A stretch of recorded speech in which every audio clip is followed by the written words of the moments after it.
everyone! Paimon even dreamt of making the film last night. If Paimon remembers right, we're meeting at Hotel de Boer. Let's get going!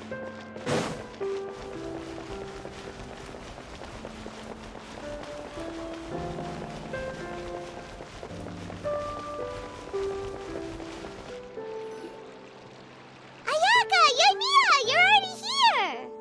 Good morning. Xavier said yesterday afternoon went well. Yeah, and how about you, Ayaka? What were you up to yesterday? After we split up, Ayato went to see Udex Nervilette at the Palais Mermonia. I was originally thinking of going with him, but he said he could manage it himself. He told me to go see the sights around Fontaine and to enjoy the local culture. So I rode the aquabus with Yoimiya and visited the Opera House on Aranias Island. Yeah, you wouldn't believe what we saw there! 2 mechanical puppets that were dancing together! You've already seen them, right? Yeah, those two! Amazing, aren't they? We sat and watched for quite a while. It was mesmerizing. Like we could keep watching them forever. Oh, it was the same for us the first time we saw them, too! Afterwards, we went swimming at the beach! Well, diving, to be exact. It was the first time I ever breathed underwater! I held Ayaka's hand and we counted down together. 3, 2, 1, and then splash! We were beneath the waves.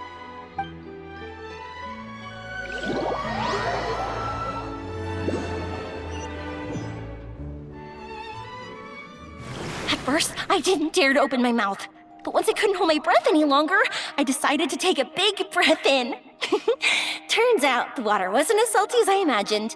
It didn't really taste like anything at all. Before I knew it, I was breathing like normal down there. It was an amazing feeling. Ayaka said I was too nervous and needed to loosen my grip. She got used to everything way faster than I did. I knew that the Traveler could do it, so I had no doubt we could do it too. That helped me feel at ease as soon as we dove in. The underwater world in Fontaine truly is beautiful. I love seeing the romaritime flowers blossoming underwater, like little candles lighting up the streets at night. Yeah, and there were so many creatures that we've never seen in Inazuma. Like those fish that shimmer like a sword blade. Whoosh! Oh, and those big fish that call when they see people. Ooh. Oh, you mean Hunter's Rays and Blubber Beasts! I just love the name Blubber Beast. Just wait till Pops and the others hear about this. They probably won't believe a word I say.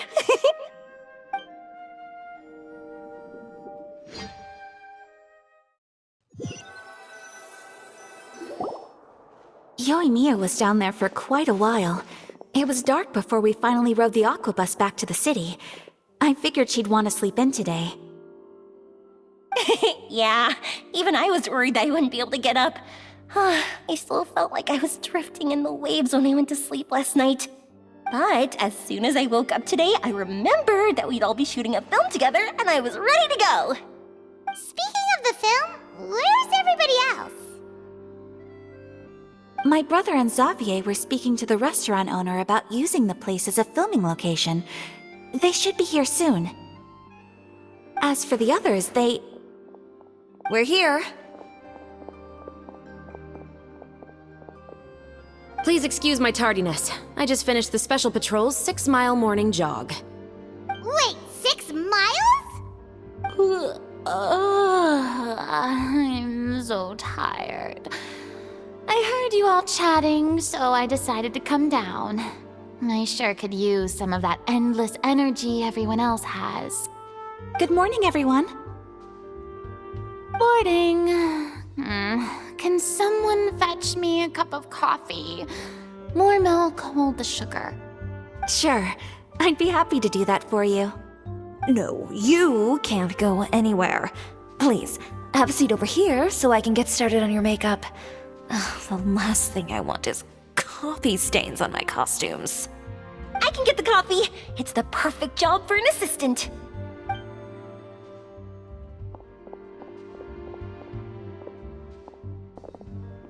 So much energy. Seriously, what's her secret?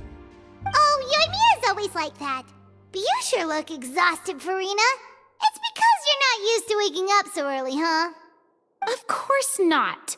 I spent the whole night reading the novel from cover to cover, marking sections that either need to be omitted or adapted.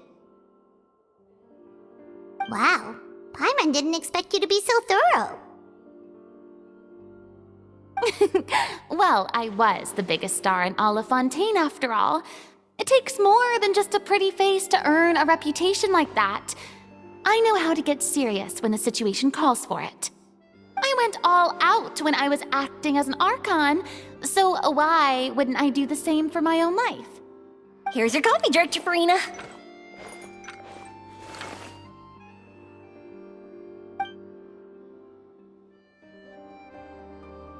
Oh, thank you. The sound of being called director and the aroma of coffee feels almost as refreshing as hearing the birds chirping in the morning. Ah, it seems everyone has managed to arrive on time. We've reached an agreement with the restaurant owner. We are free to use the second floor to shoot our film. Really? That's great! He is really looking forward to our film and hopes that providing his restaurant as a filming location will attract more customers. Well then, Mr. Xavier, I'll leave the rest to you. Okay, thanks. First, I'd like to introduce our new members. This is our prop manager, Veronique. She'll be in charge of all the film's props and items. And this is Bonneau, our lighting technician. He'll be in charge of lighting and illumination to set up each scene's atmosphere. Wow, sure feels like we have some real professionals joining the crew now. First of all, please allow me to first express my sincerest gratitude to everyone in the crew. When my investor informed me yesterday that he wouldn't be able to provide the funds, I really thought that this was the nail in the coffin for this film. I had no idea that I'd find so many people willing to help me on such short notice. Thank you. Thank you all from the bottom of my heart. No need to be so cordial, Mr. Xavier. We're all honored to be a part of this. Your works made a profound impression on me when I saw them back in Inazuma. I am sure that someday, this film will be remembered as a prime example of cultural exchange between Fontaine and Inazuma. Yes, the story is the reason I agreed to join. I can't bear to even imagine what this film would look like without the very best director. Anyway, I would like to make a promise to everyone that as the producer of this film, I'll do whatever I can to ensure that everything goes as smoothly as possible. This is not just my film. It also embodies the thoughts and feelings of every person here, as well as the endless effort we are about to pour into it. So, without further ado, the Two Musketeers will officially begin filming now! You may take it from here, Director Farina. All right, listen up, everyone.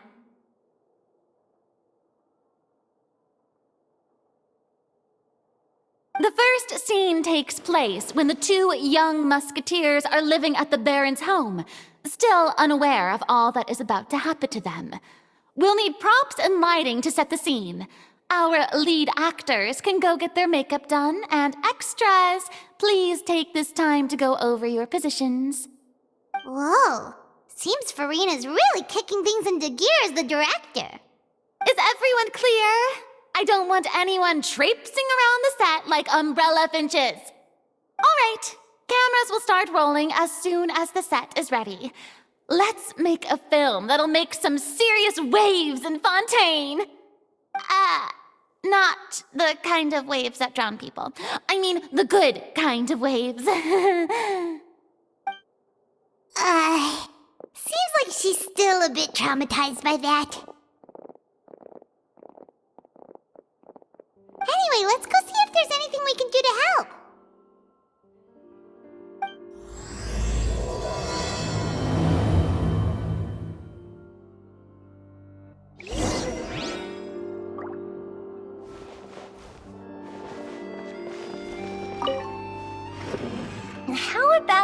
here. A little more to the left. You got it. Hey, Mia, do you need a hand? No, I'm fine. You know, doing the lighting is kind of like designing a fireworks show. It's interesting to imagine what kind of atmosphere the lights will create. I heard that the Traveler will be operating the camera and Paimon will be the clapper loader, right? Those roles are just perfect for the two of you. Really? Is that because it'll be easy for Paimon to hold the clapperboard while flying? Well, sure, there's that, but that's not exactly what I meant. I just think that after all your journeys together, you two must have developed a super close bond and just naturally know how to work with each other. If I'm not mistaken, the director will want the cameras rolling as soon as the clapperboard goes clack. Oh, I see! It's amazing to see the magic behind filmmaking. Yumiya, we need lights over there, too. Oh, on it! I've got to get back to work. Chat with you later. Oh, it's exciting to see so many people working together to bring the film to life.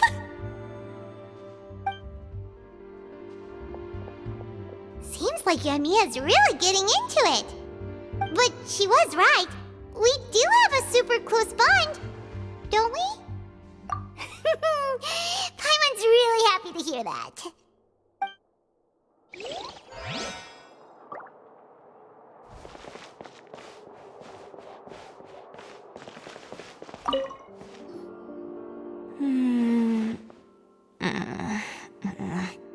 Ayaka has mentioned you to me before. She said that you two were great friends when you were kids. No talking. I'm thinking about how to do your eyeshadow. Ah, yes. To help me really look the part. To achieve a more young and naive look for this scene. Are you saying the wrinkles around my eyes are too deep? You just have too much of a calculating look in your eyes. You sure don't mince your words. It seems you really haven't changed much. Quiet.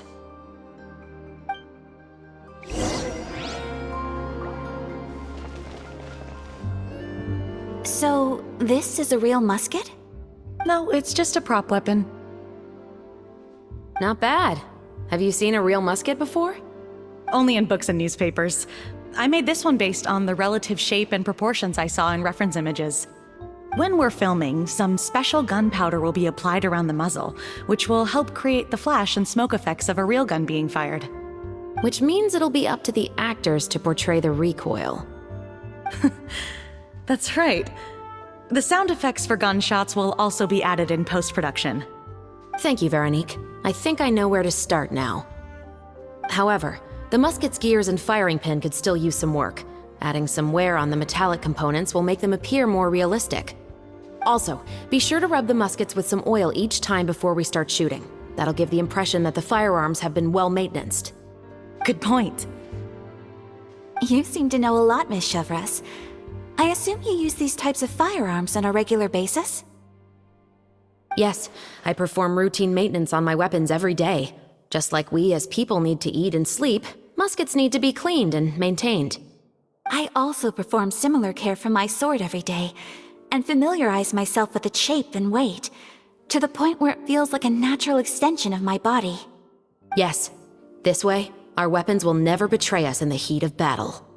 Yes, well said. It seems we have the same philosophy on this topic. Oh, sounds like they found a common interest to talk about. Though these props differ from the muskets I use, I can still give you some pointers. Good. I look forward to your instruction. First and foremost, never point the weapon at anyone, regardless of whether it's a real or prop weapon or whether you're holding it or it's on the table. This holds for any time when you're not actively engaging an enemy. Okay, understood. When aiming the musket, extend your arm so that it's level with your shoulder and use your eye to look down the weapon's sights. Like this? Not bad. Now, try saying your lines. This is the end of the road for you. Good. Now turn your body a little. That way, you'll give your enemy less of a target to work with. And relax your shoulders. Here, allow me to demonstrate. This is the end of the road for you. Huh. Excuse me, Miss Chiori. Director Farina, there's something I wish to discuss with you. Oh? What is it? Like this? Yes, much better. What do you think?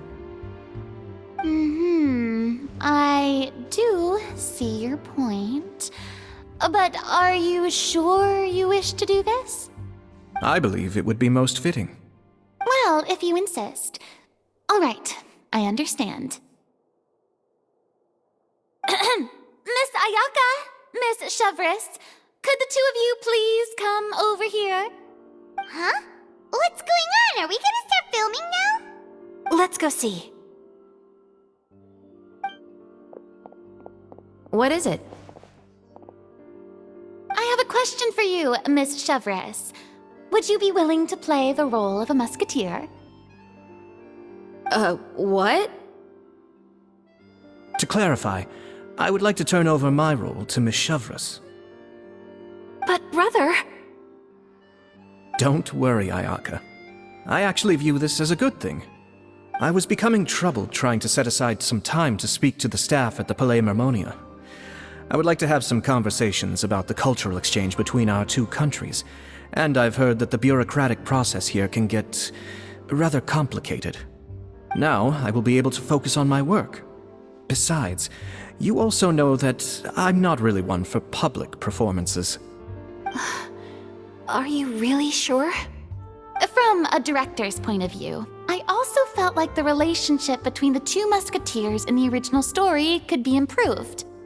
The older brother in the story plays the lead role with his overbearing character, but this causes his character to overshadow that of his sister, and the theme of the two supporting and relying on each other isn't conveyed very well. But if we were to change the siblings to two sisters of a similar age, then that aspect of the story might come through more clearly. Also, I've seen you instructing Ayaka. That cold and dignified personality is exactly what we need for the older musketeer. Of course, even with all these insights, the decision should still be made by Miss Chevris. Chevros mentioned that she really likes the story, right? Paimon bets that she'll take the role.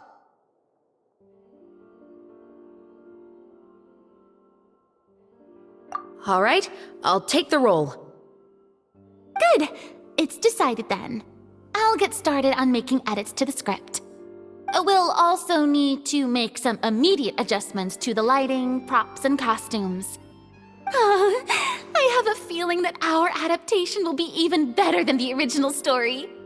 You're doing a great favor for me, Miss Chevris. You have my gratitude.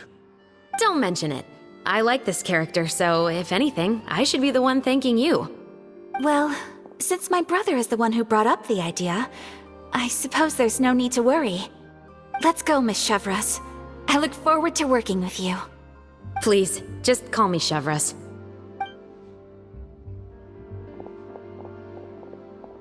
Seems like you're really going out of your way to solve the problem I was having with your makeup. Surely you jest, Chiori. I assure you that I was mostly motivated by a desire to spend more time on formal business. Oh, come on. You really think I'd buy that? According to what I've heard from Ayaka, her brother is someone who can juggle 10 different matters at the same time. I'm sure you have other reasons for backing out. Perhaps. Ayaka always said she wanted to go out and see more of the world, just like the Traveler. But I feel that she needs not only to see other nations, but also to make some different kinds of friends. I think it would be harder for her to make new connections with me constantly by her side. I would like to give her some space. Alright, go on. Spoil her some more. Ayato! It's too bad you're stepping down from the role. Paimon really wanted to see you act as a musketeer.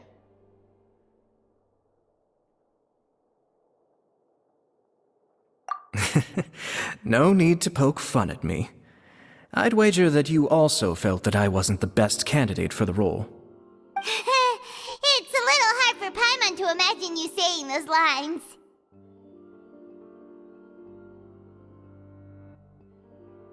Yes, I've made an appointment to meet some people from the Palais Mermonia. Now, I will have some more time to prepare. Traveler, get the camera ready. Paimon, get the clapperboard. Actors, to your positions. We're about to start shooting the first scene. Go on now. And please take good care of Ayaka. Yep, don't worry.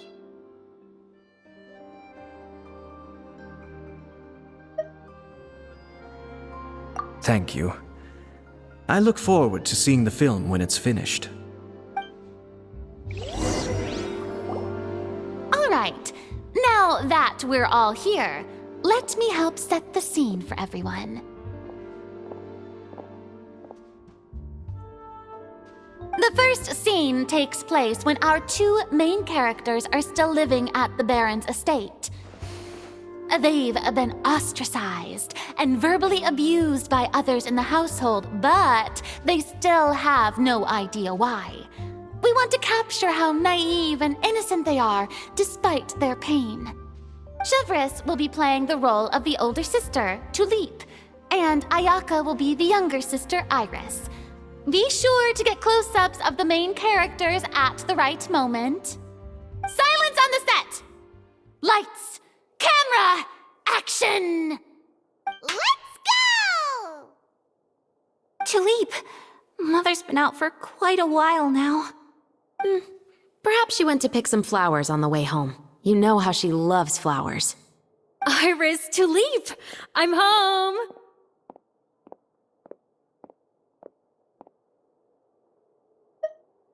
Mother! You were out for so long, we were beginning to worry about you.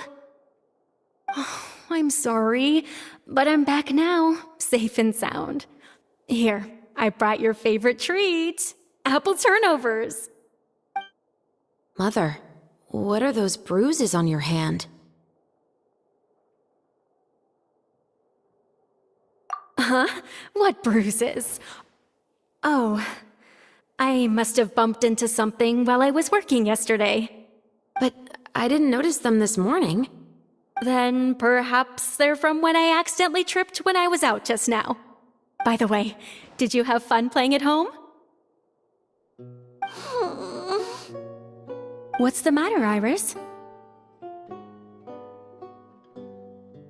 Well, we've realized that no one really wants to play with us. They even took Iris's doll and spat at us. And they even called us names. They said we were... Shh. It's all right. Don't worry. Girls, listen to me. It doesn't matter what anyone says. Don't listen to them. No one can define you with such words. You both have wonderful lives ahead of you. Just like your names. You will both blossom like beautiful flowers. Maybe your time to blossom hasn't quite come yet, but one day, you two will bloom more beautifully than anything else. Don't let the soil you're in now ruin your future beauty. Understand? My dear daughters. And cut! Not bad. The actors' emotions were all on point. Let's keep that take. Also, if our clapper loader could avoid shouting at the start of the scene next time. Oh, got it.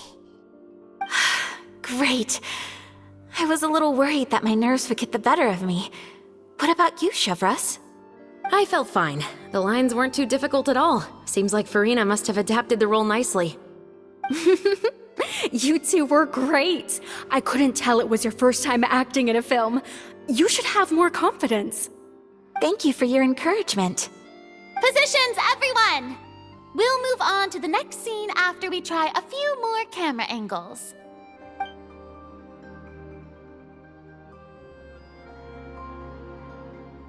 This scene is when our two characters return home, only to discover their mother has been murdered. Ready? Lights! Camera! Action! Mother, we're back!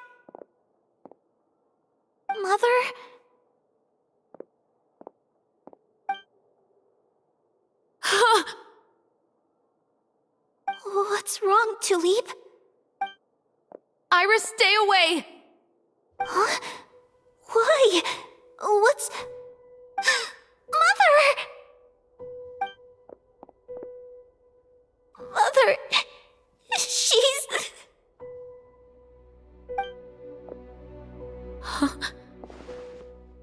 There's poison in this cup.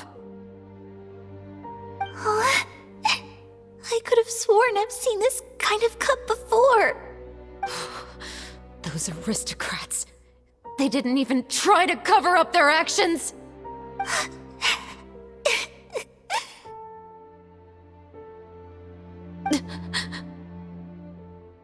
Iris, we need to leave this place. Leave? But now that Mother is gone, where can we even go? Anywhere. All I know is that we can't stay in this house. But are we just going to let them get away with this? We'll have our revenge, I promise you. Just not right now.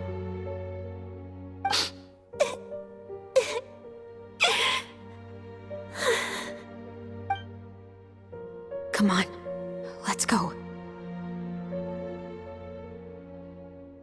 No, wait. We can't just leave Mother here like this. At least let me leave this rose with her. That's why we went out in the first place. To buy her this flower. All right. Goodbye, Mother. We'll avenge you. Someday. And cut! Beautiful! Great performance! Oh my, you're so amazing, Ayaka! And were those real tears I saw?